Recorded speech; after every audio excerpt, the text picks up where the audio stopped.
കല്ലുമ്മക്കായ നിറച്ചത് എങ്ങനെയാണ് ഉണ്ടാക്കുന്നതെന്ന് നോക്കിയാലോ. അതിനാദ്യം വേണ്ടത് കല്ലുമ്മക്കായാണ്. അതിവിടെ വൃത്തിയാക്കി സൈഡിൽ ഇങ്ങനെ വെച്ചിട്ടുണ്ടായിരുന്നു. അതിൻ്റെ സാധനങ്ങളെല്ലാം ഇതായിട്ട് സെറ്റാക്കുന്നത്. സെറ്റാക്കിയ സാധനങ്ങൾ വേറൊന്നുമല്ല, തേങ്ങ, പച്ചമുളക്, കൊച്ചുള്ളി, കറിവേപ്പില, മല്ലിച്ചപ്പ്, അതുകൊണ്ട് പിന്നെ ഇഞ്ചി, ജീരകം, നല്ല ജീരകത്തിൻ്റെ പൊടി ഇതെല്ലാം കൂടെ ഇട്ടു.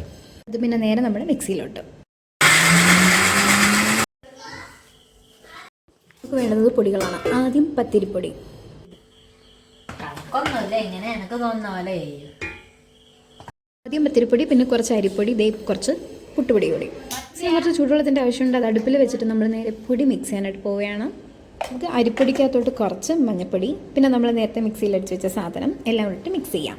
ഏത് സാധനത്തിലോട്ട് ഇച്ചിരി ഉപ്പ് ചേർത്ത് ചൂടുവെള്ളം കൂടെ ഒഴിച്ചു കൊടുത്ത് മിക്സ്.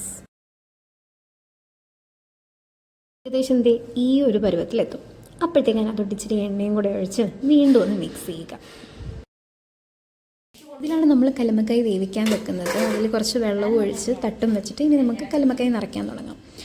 കല്ലുമ്മക്കായ ഇങ്ങനെ തുറന്ന് അതിലേക്ക് നമ്മൾ മിക്സ് ചെയ്ത് വെച്ച ആ മാവ് ഇങ്ങനെ ഫില്ല് ചെയ്യും. ഇങ്ങനെയാണ് കല്ലുമ്മക്കായ നിറയ്ക്കുന്നത്.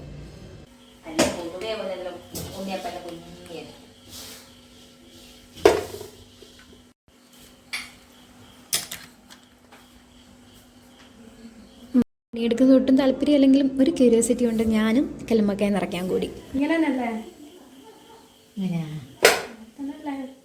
അത് കുറച്ച് ശരിയായില്ല. അറ്റ് ലാസ്റ്റ് ഞാനത് ശരിയാക്കി കേട്ടോ. നിറച്ച് കല്ലുമ്മക്കായ എല്ലാം കൂടെ വേവിക്കാനായിട്ട് നമ്മൾ വെച്ചു. അതിങ്ങനെ ആവിയിലിങ്ങനെ പുഴുങ്ങി വന്നു. ഇങ്ങനെ ഇരിക്കും സാധനം. പിന്നീട് നമുക്ക് ഫ്രൈ ചെയ്യാനായിട്ടുള്ള കാര്യങ്ങൾ നോക്കാം. കുറച്ച് മഞ്ഞൾപ്പൊടി, മുളക് പൊടി, പിന്നെ കുറച്ചുപ്പ്. ഇത് ഇന്നലെ നമുക്ക് ബാക്കി വന്ന മാവാണ്. അതും കൂടി ഇതിനകത്തിട്ട് മിക്സ് ചെയ്യാം.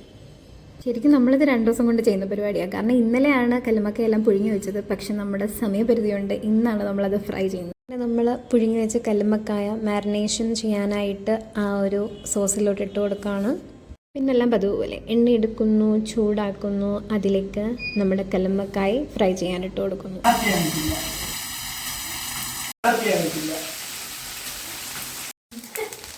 അറ്റ് ലാസ്റ്റ് നമ്മുടെ കല്ലുമ്മക്കായ നിറച്ചത് റെഡിയായി വിത്ത് ചായ.